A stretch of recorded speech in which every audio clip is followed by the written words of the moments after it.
All right, hello and welcome. Today we are jumping headfirst into one of the most bizarre, mysterious, and let's be honest, absolutely awe-inspiring beings in all of ancient lore, the Ophanim. If you've ever read about the visions of the prophets and thought, what on earth was that? Then you are in exactly the right place. So let's get into it. Okay, so you gotta picture this. The prophet Ezekiel has this vision that has had people scratching their heads for centuries. He sees these incredible living creatures, a celestial throne, and then this. The very foundation of all is wheels, but not just any wheels, wheels covered in eyes, moving with this impossible mind-bending geometry. It's a powerful, almost psychedelic image.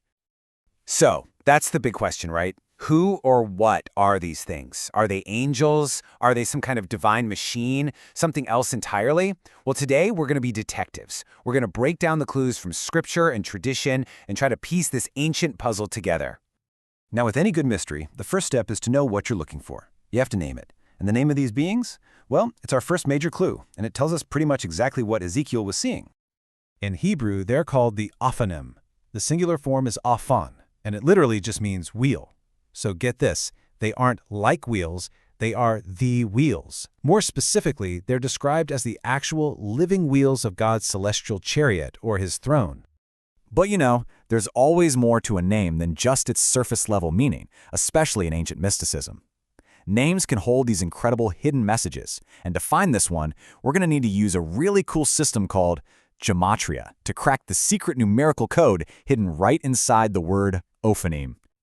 Okay, so the name itself is spelled with these 6 Hebrew letters you see here: Aleph, Vav, Pe, Nun, Yod, and Mem. Now, here's the key. Each one of these letters also doubles as a number, and that is the secret to unlocking the code. So as you can see, each letter has a specific numerical value. Aleph is 1, Vav is 6, Pe is 80, and so on down the line.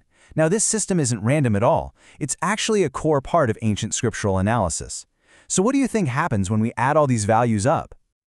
The process here is actually pretty simple. First, we just add up all the letter values, which gives us 187.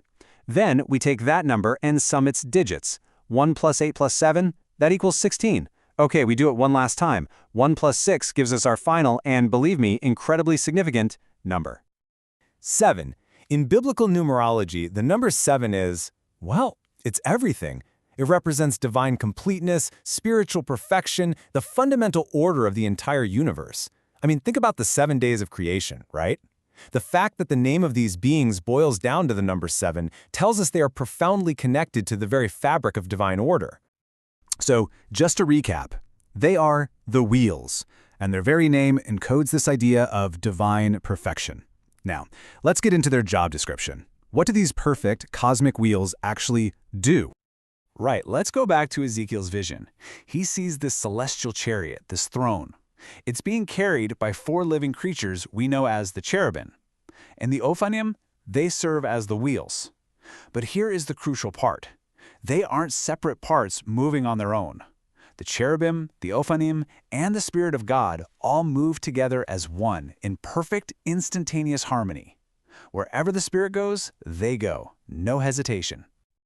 I mean, if your job is to be the literal foundation of God's mobile throne, you're probably pretty high up on the corporate ladder, right? So where exactly do the Ophanim fit into the traditional angelic hierarchy? Well, let's just say their rank is unbelievably high. According to a lot of traditions, the Seraphim, those fiery 6-winged angels, are the highest order, the ones closest to God. And guess who's right after them? In the second position, the Ophanim. They're sometimes even called thrones, which, given their job, makes perfect sense. This puts them in the absolute upper echelon of the celestial court. No question. Okay, so we've got this bizarre imagery, these secret codes, cosmic hierarchies. It's a lot. But what's the big takeaway here? What do these strange, eye-covered wheels actually symbolize for us on a deeper level?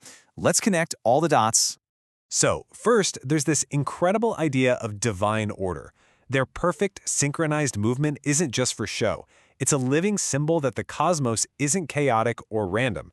It suggests that everything, and I mean everything, operates according to a flawless, intricate, divine plan, like a kind of perfect celestial clockwork.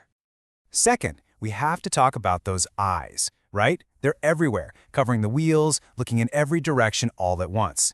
It's this incredibly powerful symbol of omniscience, of an all-seeing, all-knowing awareness. The message is crystal clear. From every possible angle, in every direction, everything is seen. Nothing is hidden from the divine gaze. And finally, there's their constant motion. We're told these wheels never, ever stop turning.